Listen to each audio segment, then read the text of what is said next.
ازاي بتشوف موتوسيكلات كتير شبه بعض ولكن بأسعار متفاوتة جدا؟ ازاي ممكن موتوسيكل يخرج بنفس الشكل من نفس المصنع بس واحد بنص سعر التاني؟ اولا لازم نفهم الشركات بتصنع ازاي. عندك نوعين من الشركات اللي انا على الاقل عارفهم. اول نوع بتكون شركات عندها مصانعها الخاصه وبتصنع لنفسها، وهي واخده المرحله من اولها لحد اخرها وماشيه بكام موديل بتنزلهم في الاسواق العالميه كلها. والشركات دي خارج الكلام اللي احنا بنتكلم عليه دلوقتي، لان احنا بنتكلم دلوقتي عن الشركات اللي بتصنع OEM او تصنيع تبع شركه بتصنع لشركات كتير. تعالوا نفهم الموضوع عامل ازاي. انا سايكليستا ايجيبت النهارده صحيت من النوم وقررت ان انا اعمل براند موتوسيكلات جديد اسمه سايكليستا ايجيبت. بس انا عندي افكار، عندي مهندسين، عندي كل حاجه، بس ما عنديش مصنع اصنع فيه. فبروح لشركه زي مثلا من اشهر الشركات اللي بتصنع للغير بره، او المصانع اللي بتصنع للغير مش الشركات، وهي مثلا كيو جي موتورز. كيو جي موتورز ببساطه انا عندي مصنع. تعال نقول يا عم انا فطاطري، واحد جه قال لي والله يا باشا انا عايزك تعمل لي فطيره بالسمنه البلدي وتصرف لي عليها كل ما يمكن صرفه عشان تطلع احلى فطيره تتاكل. طيب في الحاله دي انا هقول له والله تكلفه الفطيره عليك يا معلم 300 جنيه. فدي كيو جي. واحد تاني بيجي يقول لي بص انا عايز اشتغل معاك، بس انا بصراحه عايز اعمل فطيره شكلها حلو قوي بس لا تتعدى ال 30 جنيه.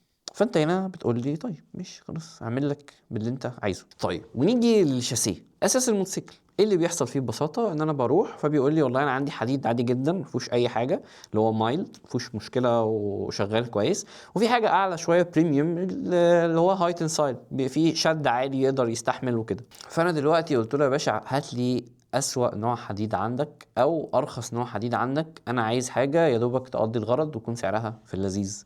فيجي يقول لي تعالى بقى للحام، عايز تلحمه ازاي؟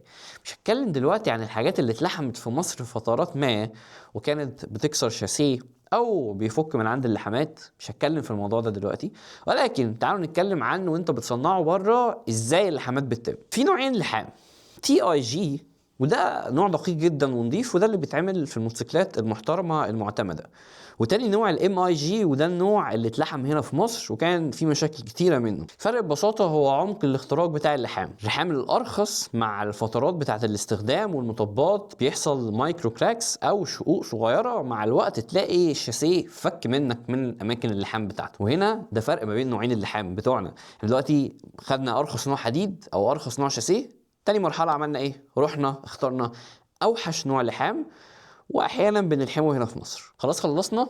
لا لسه برضو في حاجة بس ناقصة يا معلم. هو بص احنا الشاسيه بعد ما خلصناه الحمد لله قفلناه، ففي حاجة اسمها مقاومة صدى، فانت عايز نحط عليه طبقة ولا الدنيا تمام؟ فلو انت تمام وعايز تحط مقاومة صدى عندك بقى مش عارف الكترو كوتنج، دي بقى بتخلي الشاسيه ما يصديش منك مع الوقت يبقى تمام معاك. طبعا لو موتوسيكل اقتصادي جدا وانت مش مهتم بحاجه زي كده فبتحطش حاجه او بتحط حاجه رخيصه جدا، فمع الوقت مع الغسيل تلاقي موتوسيكل صدى او عمل بارومه بقى اي حاجه. فده بسبب ايه؟ احنا استرخصنا. ندخل بقى على الموتور. ازاي الشركات في الصين بتصنع لك الموتور حسب الطلب؟ موضوع بسيط قوي يا جماعه. تخيل كده ان انت رحت لحرفي قلت له انا عايزك تنحت لي نحتايه، عايزك تعمل لي تمثال. فيقول لك والله يا باشا بص في التمثال ده انا عامله بدقه عاليه جدا، انا استخدمت فيه مش عارف مكنه ايه بتنحت بالايه بتعمل ايه الكلام ده. وفي بص تمثال تاني انا ايه يعني عامله كروكي كده بس هو تمثال شكله حلو لو حطيته مش هيبان. فهو ببساطه يا جماعه الموتور اهم حاجه فيه الدقه. الدقه بريسيجن. الحاجات دي بتتقاس باقل من قياسات ممكنه عشان تقلل الاحتكاك.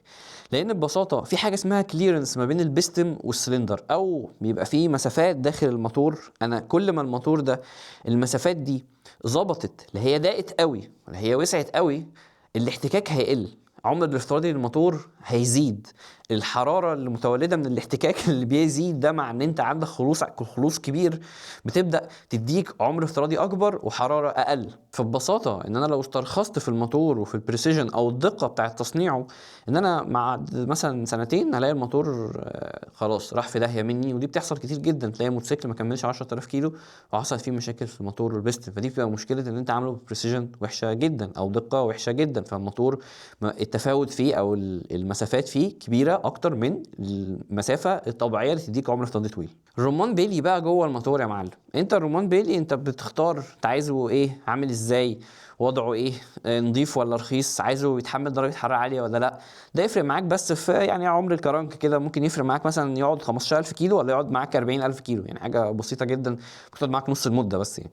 الحمد لله خلصنا تقفيل الموتور، ودلوقتي الشركه بتطلب منك ان انت هتعمل اختبار للموتوسيكل ده. بعد ما احنا خلصناه دلوقتي احنا عايزين نعمل له اختبار 300 ساعه تشغيل، وعايزين نعمل اختبار اهتزازات نشوف الاهتزازات اللي خارجه منه كتير ولا قليله، وعايزين نشوف بقى شويه اختبارات كده للشاسيه وشويه اختبارات للموتور وكده. بس التكلفه بتاعتها هتكون $20000.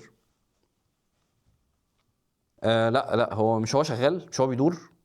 طب لا خلاص مش عايزين نعمل الاختبارات، هو تمام انا معتمده، يعني هو ان شاء الله كويس. طب حضرتك ممكن الرقبه تفك؟ لا لا هو ان شاء الله كويس. طب الشاسيه ممكن يقطم من النص؟ لا لا هو تمام تمام. طب الموتور ممكن يفوت كمان 10000 كيلو، لازم نختبر نشوف بيشتغل قد ايه. لا لا لا لا لا، هو تمام تمام، قفل لي كده ونزل لي على كده. طب حضرتك انت بس نسيت حاجه، نسيت الفبر. حط لي اي نوع فبر عادي مش مهم. طب حضرتك الدرجه بتاعت البويه بتاعته هتبقى عامله ازاي، البلاستيك نفسه هيتحمل ان هو يتخبط ويرجع تاني ولا لا، هيفك مع الوقت والحراره وكده. لا لا حط لي اي نوع، ارخص نوع عندك ايه حطه. فخلينا نتفق، الحاجات دي يا جماعه، التصميم ده اللي احنا بنتكلم عن الموتوسيكل من بره كاوفر اول، ده كلام على الورق خالص، ما فيهوش اي حاجه في ارض الواقع.